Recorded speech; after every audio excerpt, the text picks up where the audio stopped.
Beverly Hills Hair Salon is a movie about the vast messages that people send us, not only through corporations, but the individual people who own the businesses supporting these messages. It is important because it is about me.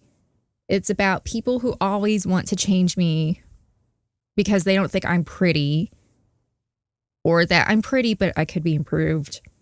And there is nothing wrong with the way I naturally look or my figure or any of that. And if I choose to say one of these days, pop on some makeup and wear a little bit more of a dressy look, that is my business and I can do it, but I'm not going to be forced into a box of everyone looks alike. So I always wanted to make a movie about that. We start with a mannequin, and it's because I want it to look like an alien. I'm not going to lie. I don't want it to look like a human. It doesn't have any arms or legs. It's just a strange looking character in itself, although it doesn't talk. I consider the mannequin a character. These are all real outfits I have worn or have been suggested to wear by either society, people working at stores, friends, family, whatever. All people who mean well, some who don't. All outfits that make me uncomfortable. Because as a female, you're supposed to fit into certain types of boxes in society. And if you don't fit any of them, you're not attractive. Here we go. The red dress. I hated this red dress. Mine was not the specific model, but there are several choices of a red dress I was supposed to wear with a group of girls. I don't want to say what it was, but it was an entertainment related thing when I was younger. And I had to go represent this thing with these girls. And I was like, I'm not going to feel comfortable wearing this because it's so flimsy. It's such a low cut fabric, even though mine was a sweetheart neckline. It was super low cut with spaghetti straps. And I felt like I was naked. And there's a way to do low cut for me that I feel is more appropriate if I want to be a little bit wild, but this was not it. And this made me feel really exposed. The crop top and skirt. Never wore it. People always try to talk me into buying this. No. Oh, yes, the leopard print dress. I had this picture on my website of a dress I wore once on one of many days when I was trying to mingle with people, go to parties, network with all these people who are in assorted industries. And this particular day was when I was 21. A publicist invited me nicely to an event. I went. And at this event, I met a whole bunch of people who were wearing all kinds of things. And I just was questioning, per my usual thinking when I was younger, but too afraid to actually do something about it. Why is it that I have to dress like this? And all the guys who are here from media outlets in important places are wearing suits that are kind of for hot weather or a long sleeve shirt. And they look so happy.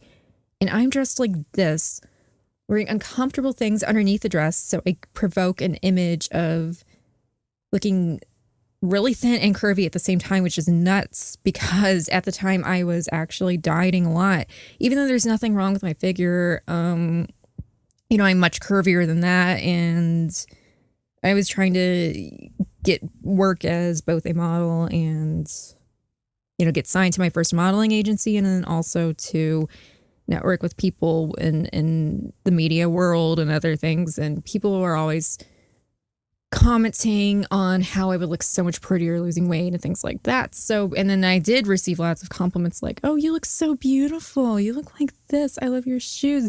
I love this, and everything but getting to know me. And then the icing on the cake was that there was this dude who was really disrespectful to me because he was well known, not to me. I didn't follow his industry, but, in his own thing. And he got the wrong impression of me. And I just blame it on this outfit. So there we go. Then we have some dresses I have worn before. They're kind of 1950s housewife looks for the second store.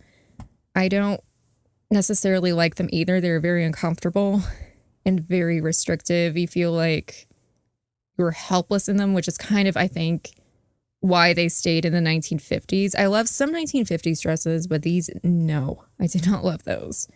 Once you put them on, you feel like you are actually stuck in the 50s. That, I would never in a million years wear that, but this is the trendy look. And those are 3 outfits that people say, why do you like to dress like that? Because I don't like to. They're very uncomfortable to me. And they exactly don't improve on the other 24/7 skin is in look, because the skin is still in. It's just disguised as trendy. Then we have the tomboy store. I love the NBA, I climb trees, and baseball, because they assume if you're like one of those girls who doesn't approve of the way things are, you're just a tomboy. You climb trees. And of course, skin is still the main focus in the second outfit. And you could argue with some of the other outfits that they're just kind of stereotypical. Finally, we arrive at, I can't say the name of the store, and it's not necessarily in the movie, but it's an underwear store with a sign outside that says the sexiest bras on television. When you zoom into the stores on my artificial Rodeo drive, it looks like it's just one strip, a comic strip, whatever you want to call it. This is not the final version. The final version is going left to right, and I'll show you kind of quickly how it can be done.